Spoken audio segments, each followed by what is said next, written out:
भाई ऐसे normally plane जगह पे तो बाइक चलाना सभी सीख जाते हैं, लेकिन दिक्कत तब आती है जब बात बाइक को कहीं पे चढ़ाने की हो। जैसे कि सामने वो फ्लाईओवर हो गया, अगर वीडियो में दिख पा रहा हो तो, कोई भी घर की रैंप वगैरह हो गया, पार्किंग स्लॉट वगैरह हो, कुछ भी जगह जहाँ पे बाइक को चढ़ाना पड़ता है, तो वहाँ पे काफ़ी सारे भाइयों के साथ दिक्कत आती है कि बाइक जो है वो बंद हो जाती है, बाइक या तो अनकंट्रोल हो जाती है या फिर बाइक जो है वो पीछे आने लगती है, यानी कि रोल बैक होने लगती है। आज की वीडियो में बेसिक से शुरुआत करेंगे, सब चीज़ें जानेंगे, कौन सा ब्रेक सही से यूज़ करना चाहिए, कौन से गियर में बाइक को रखना चाहिए, कितना क्लच छोड़ना चाहिए, कितनी रेस देनी चाहिए, A to Z।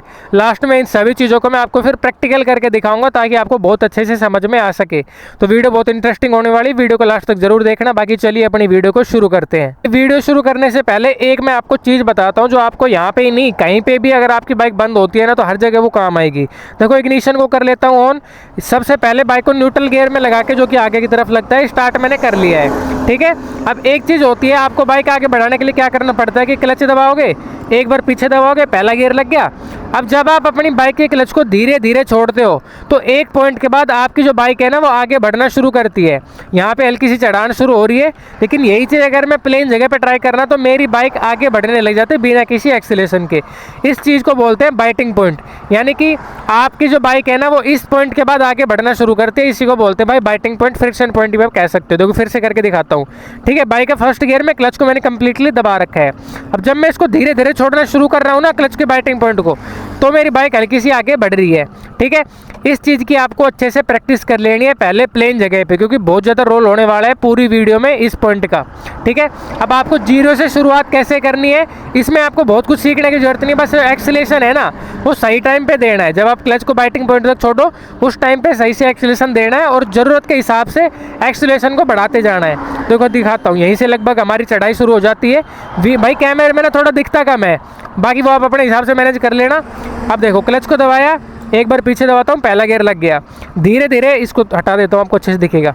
धीरे धीरे क्लच को छोड़ना शुरू करूँगा। जब मेरी जो क्लच की लीवर है वो बाइटिंग पॉइंट तक आएगा, वहीं से एक्सीलरेशन। देखो क्लच को धीरे धीरे छोड़ा, जैसे ही बाइटिंग पॉइंट तक आए एक्सीलरेशन देना मैंने शुरू कर दिया। लास्ट में क्लच को बिल्कुल छोड़ देना धीरे धीरे करके, और एक्सीलरेशन के ऊपर आपकी बाइक चलती रहेगी। ठीक है, मेरे को लग रहा है कि मैं सेकंड गियर लगाना चाहिए। क्लच दबाया, एक बार पीछे दबाया, सेम वही क्लच को छोड़ा और एक्सीलरेशन दिया। देखो जब आप पहली बार मतलब फर्स्ट गियर में बाइक को लगाते हो, आगे बढ़ाते हो, तो आपको क्लच को ज़्यादा धीरे छोड़ना होता है, लेकिन सेकंड गियर में आपको बहुत ज़्यादा धीरे छोड़ने की ज़रूरत नहीं है। आप नॉर्मली भी छोड़ोगे तो आपकी बाइक आसानी से आगे बढ़ती रहेगी, बंद नहीं होगी। ये चीज़ तो हो गया हमारा पहला। अब देखो इसके लिए ना आपको बस इन दो चीज़ों की ही प्रैक्टिस करनी है, क्लच के बाइटिंग पॉइंट की, और जहाँ से आपकी क्लच जो है वो बाइटिंग पॉइंट तक आए वहीं से अपने हिसाब से एक्सीलरेशन देते रहना।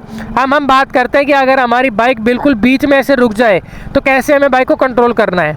देखो फिलहाल मेरी बाइक चल रही है सेकंड गियर में, लगभग 20 के ऊपर स्पीड है। काफ़ी सारी चढ़ान पे अभी हम आ चुके हैं, दिख रहा होगा आपको यहाँ पे साइड में। यहाँ पे एक बार मैं बाइक को रोक के दिखाता हूँ। रोकने के लिए क्लच दबाया और ब्रेक्स लगाने शुरू करिए। एक्सीलरेशन मैंने बिल्कुल जीरो कर रखा था। अब देखो एक बार मैं बाइक को न्यूट्रल गियर में कर लेता हूँ। यहाँ पे अगर मैं अपने ब्रेक्स को छोड़ूँ ना तो मेरी जो बाइक है ना वो पीछे जाने लग जाएगी। देखो मैं कुछ भी ना करूँ तो भी मेरी बाइक बिल्कुल पीछे जाने लग जाएगी, क्योंकि भाई हैंड ब्रेक तो है नहीं गाड़ी की तरह जो हैंड ब्रेक लगा देंगे, हमें ब्रेक्स को दबा के रखना पड़ेगा। अब ब्रेक्स के बारे में थोड़ा सा पहले मैं बता देता हूँ। देखो भाई जब आपकी बाइक ऐसे चढ़ान पे चढ़े ना तो सबसे ज़्यादा जो ब्रेक आपके काम आने वाला है वो होता है रियर ब्रेक, यानी कि जो हमारे पिछले टायर को रोकता है, क्योंकि फ्रंट ब्रेक जो है उसके ऊपर हमारी बाइक का ज़्यादा वेट नहीं रहता, जिससे वो लगभग फ्री सा रहता है, तो वो बहुत कम काम करता है ऐसी सिचुएशन में। तो हमेशा ये याद रखना जब भी ऐसी कोई चढ़ान पे हो तो ये जो रियर वाला ब्रेक है इसको ज़्यादातर यूज़ करना। नॉर्मली हमारा ये वाला ब्रेक ज़्यादा इफेक्टिव है, जल्दी रोकता है, लेकिन चढ़ान पे अगर आपकी बाइक रोल बैक हो रही है तो ये वाला ब्रेक आपको रोकेगा।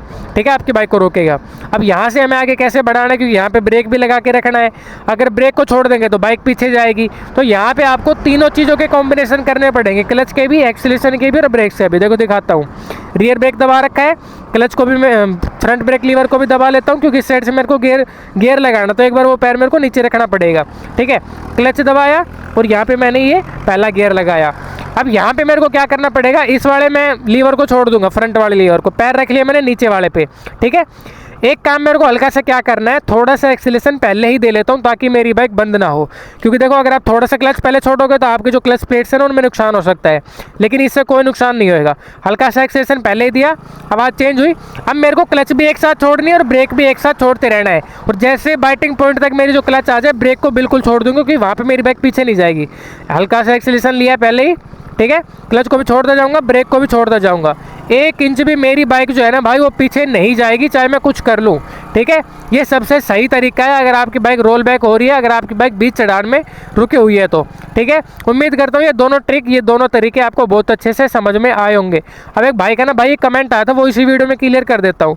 उस भाई ने कहा कि भाई आप तो जैसे मान लो मेरी बाइक गलती से बंद होगी, ठीक है, जिसके पास सेल्फ स्टार्ट बटन है वो तो कर लेंगे स्टार्ट, लेकिन जिसके पास भाई साहब किक है, ये सेल्फ स्टार्ट बटन है ही नहीं, तो कैसे स्टार्ट करे? क्योंकि अगर आप रियर ब्रेक नहीं लगाओगे तो हो सकता है आपके बाइक पीछे जाने लग जाए। तो भाई देखो, चढ़ान जो होती है ना ऐसी बिल्कुल 90 डिग्री पे तो होएगी नहीं, कुछ ना कुछ कमी होती है।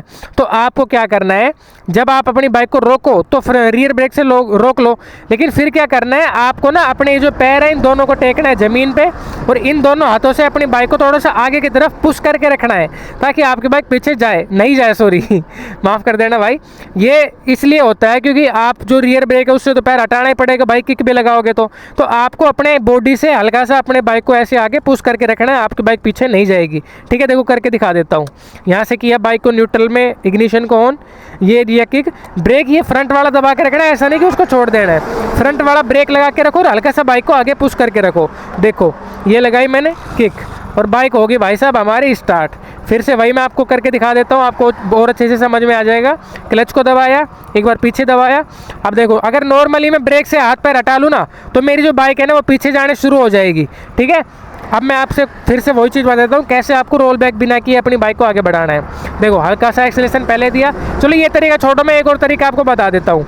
आप अगर ये चाहते हो ना कि भाई मेरी जो मैं मतलब एक्सेलेरेशन ज़्यादा नहीं देना चाहता, तो आप इन तीनों चीज़ों को ना एक साथ में कर सकते हो, यानी कि क्लच को भी छोड़ो, रेस को भी दो और ब्रेक को भी छोड़ो, उससे भी आपकी बाइक जो है वो आगे बढ़ जाएगी। ठीक है, देखो फिर से करके दिखाता हूँ। मैं यहाँ पे पहले वाला तरीका नहीं अपनाने कि पहले से एक्सेलेरेशन दिया, मैं क्या करूँगा, तीनों चीज़ों को एक साथ छोड़ दूंगा। क्लच को भी जैसे ही बाइटिंग पॉइंट तक क्लच आए एक्सेलेरेशन भी देते जाऊँगा और ब्रेक को भी छोड़ते जाऊँगा। नॉर्मली मैं अपनी बाइक को बहुत आसानी से आगे बढ़ा लेता हूँ। सेकंड नंबर के तरीके को फिर से रिपीट कर देता हूँ। देखो फिलहाल बाइक है पहले गियर में, क्लच को मैंने कम्प्लीटली दबा रखा है, हल्का सा एक्सेलेरेशन पहले ही दिया, धीरे धीरे क्लच छोड़ूंगा और बाइटिंग पॉइंट तक जैसे ही आए ब्रेक को भी छोड़ते रहूँगा। भाई वैसे तो हो सकता है सारी चीज़ें आपको अच्छे से समझ में आई हो, लेकिन फिर मैं सारे पॉइंट का 3 पॉइंट मैंने बताया उनका फिर से प्रैक्टिकल करता हूँ कि आपको जीरो से आगे कैसे बढ़ाना है। रोल बैक हो जाए तो वो 2 तरीके वो भी बताऊँगा। देखो पहले तरीके मैंने बताया था, इग्निशन को ऑन कर लेंगे, बाइक को लगा लिया हमने न्यूट्रल गियर में। वो इसके लिए जो भी आपके घर में जैसे रैंप वगैरह हो गया ना, जहाँ पे आपको बाइक चढ़ानी है, ठीक है, तो क्या करना है, अपनी बाइक को स्टार्ट कर लिया, क्लच दबाया, एक बार पीछे दबाया, पहला गियर लग चुका है। अब यहाँ पे बस सिंपल सा ही एक चीज़ जो हमें सीखनी थी वो ये थी कि हमें एक्सेलेरेशन अपनी ज़रूरत के हिसाब से देना है, और जब हमारी क्लच जो है वो बाइटिंग पॉइंट तक छूटे तब हमें एक्सेलेरेशन देना शुरू करना है। जिस हिसाब से आपकी जो चढ़ाई है, जो लेवल है, उस हिसाब से एक्सेलेरेशन आप ज़्यादा देते रहना। ठीक है, और एक बेसिक चीज़ मैंने बताई थी कि ज़्यादातर हमें यूज़ करना है रियर ब्रेक का, यानी कि जो पीछे वाला होता है। करके दिखा देता हूँ। देखो क्लच को धीरे धीरे छोड़ना शुरू किया, जिस पॉइंट के बाद हल्की सी भी बाइक आगे बढ़ना शुरू करे या फिर बाइक की जो आवाज़ है वो चेंज होनी शुरू हो, वहीं से एक्सेलेरेशन अपनी ज़रूरत के हिसाब से देते रहना। क्लच को भी धीरे धीरे छोड़ते रहना, एक्सेलेरेशन को भी देते रहना। लास्ट में आपकी बाइक ओनली एक्सेलेरेशन पे चलती रहेगी। ठीक है, फिलहाल मेरे को लगाना सेकंड गियर और चढ़ाई देखो भाई पहले ही मैं काफ़ी हाइट पे हूँ और सामने जाके और भी ज़्यादा है, तो ये चीज़ें आपको यहाँ पे और अच्छे से समझ में आ पाएगी। अब मैं एक बार बाइक को रोका हूँ, फिर आपको बताता हूँ कि अगर बीच में रुकना पड़ जाए तो कैसे बिना रोल बैक किए आपकी बाइक को आगे बढ़ाना है। देखो यहाँ पे मैं रोक लेता हूँ एक बार बाइक को, ठीक है, लगा लेता हूँ बाइक में भाई न्यूट्रल गियर।